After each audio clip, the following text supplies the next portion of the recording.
Welcome to the fourth edition of Hard Hat Chats. I'm Jeff Porter, the superintendent. The Hard Hat Chat series is intended to keep you informed about the One Campus project as construction continues in earnest over the next 14 months. During the previous three editions, we had a chance to hear all about the details of forming a solid foundation and steel outline for the new primary school, the Carolyn F. Small School.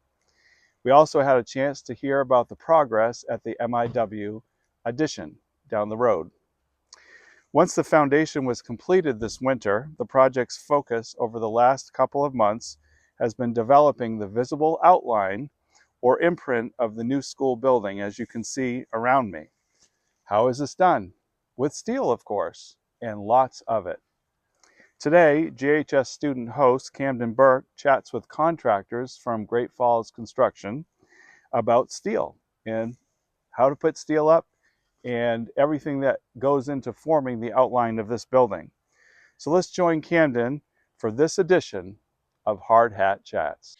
Welcome back to Hard Hat Chats, episode 4. I'm welcomed with Travis. Jake. Nice to meet you all. Alright, this episode is going to be about steel. What grade steel do you guys use for this project? There's different grades. So our main structure, the I-beams you'd say, is a grade A992. That A992 figure is like a national recognized standard for the quality process of fabricating and producing that kind of steel. And the columns our columns are tube steel, and those are A500 grade. And then we have the small miscellaneous steel for some of our connections and supplemental supports is standard A36 steel, which a lot of people have heard of. But How are the steel beams installed and what are they secured with? So on the columns, there are plates that are welded to them, orientated in whichever direction another beam is coming in. Those are called knife plates, and they have holes drilled in them, and the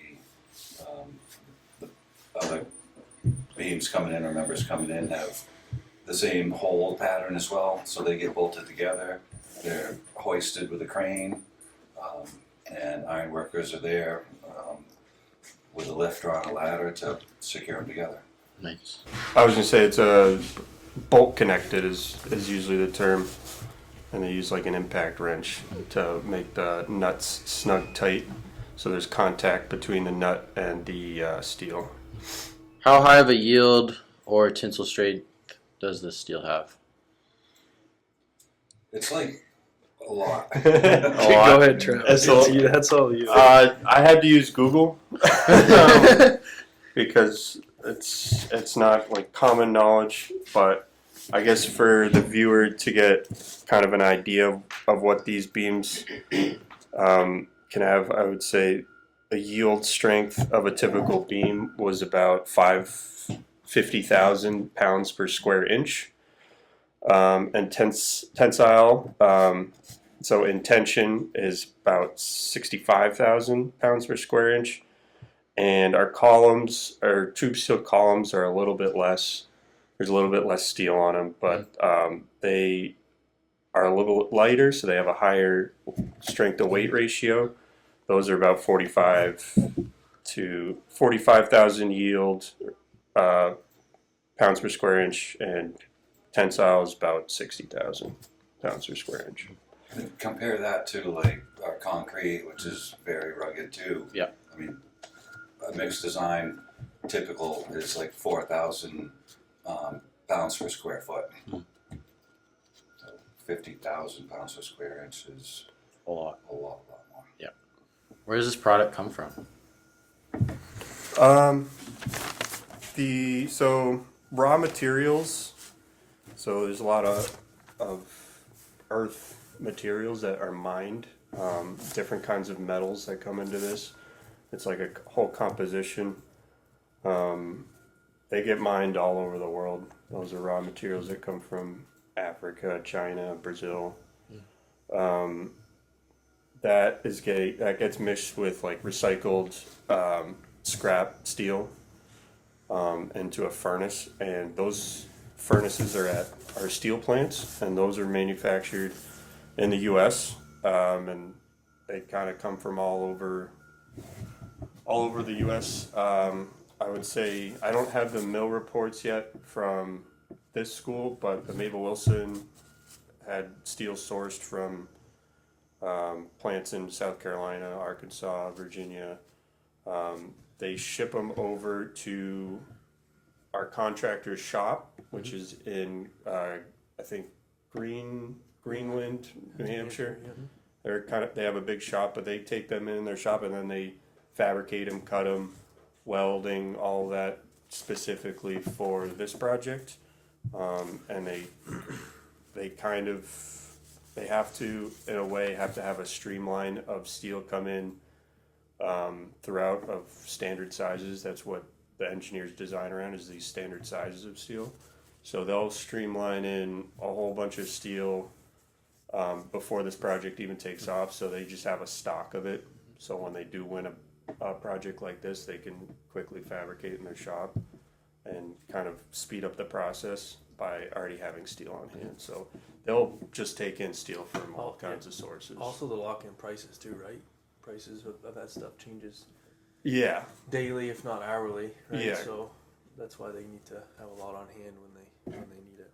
So What is the purpose of bracing? Bracing mainly for like lateral support in the structure, left and right. Probably the biggest force would be high winds. And seismic, wind loading. The way this building is built with bolted connections, they have some rigidity to them, but you can't count on them. They call them theoretical pin joint. So the whole building could do that if you didn't have the diagonal bracing. There are other ways to make the building more rigid without the bracing. Those are moment connections where beams are welded correctly to the columns. It's a much stronger connection. And you might see that more in high-rise buildings where you don't want X bracing all over the place. So that's another way to do it without the bracing. Is the steel hot rolled steel or cold formed, and what is the difference between them? so we have a combination of both. The I-beams that you see, the A992 is hot rolled. Our tube steel is cold formed, cold rolled. Difference is hot rolled is going to be it's more durable. It's cheaper. It's for steel that you're going to weld and cut, and it's going to survive those modifications to it. It has a lower strength to weight, but it's usually the beefy steel is hot rolled, and tube steel a little bit thinner in general, and it's hollow. And it's cold form, but it's really made at room temperature. It's not actually cold. I know it's a little bit more expensive, but it's a little bit more precise when you dimension it, and it has a higher strength to weight, but it's a little bit less durable in terms of if you go to modify it or weld it. It has less stress capability. Are there different ways to fasten steel together? Mainly bolting them and Yeah. welding them, but they're bolted to like a very high torque spec, and that's mechanically done, and welding is done by certified welders, but mainly bolting and welding. And yeah, the welds are all designed to have a certain thickness as well, with different types of welds. Most of them are just, I think, seam welds or butt welds. I could be speaking out of turn, but there's several different types of welds. Structural have like 2 or 3 different types, and it's all called out and all designed by a certified engineer who has a calculation for the moment where the loads transfer to one member to the other, and they take into account the welds and those capabilities. What types of beams will be used on this project? Well, they're called the A992 wide flange. Yep. So those are the beams. There's also bar joists, for the actual floor system that'll hold up the decking, and the decking is a corrugated sheet metal. And there's miscellaneous angle iron that's used to support openings in the decking. But primarily that. And the last one, how does architecture have a big role with the steel chosen for this project? Well, we look at that from both an aesthetic point of view and also a code point of view. I mean, a building of this size needs to be built with non-combustible materials, usually. So that's usually where we start. Sometimes we might incorporate in some wood framing here and there, or some timber framing. I'd love to get into cross-laminated timber. The engineered stuff. Engineered stuff. Like an LVL? Well, more than LVL, this is stuff that you can leave exposed. Okay. Yeah, it's relatively new, but I think the codes are catching up to it. But you get a good bang for your buck with the steel frame. It goes up fast. Like I said, it's fireproof. It can melt, but it won't naturally combust, so that's good. So it allows us to build a bigger size building. We can span further Yeah. with it, right? So we get less materials, span further. So with the strong materials. Yeah. So like something like a cafeteria in your school, unless you have to have a column every certain way, but you want to have less columns, you want more open space. Wood's just not going to have the same span length without issues. So steel's typically the way to go. You could walk into any Kmart, Costco, whatever big open store, you can see like the huge long joists. Like you can only do that with steel.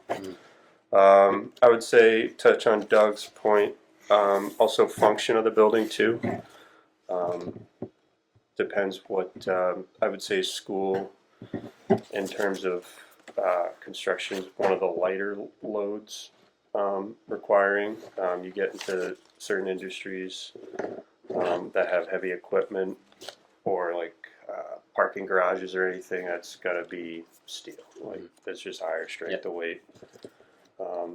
Just holds up more weight.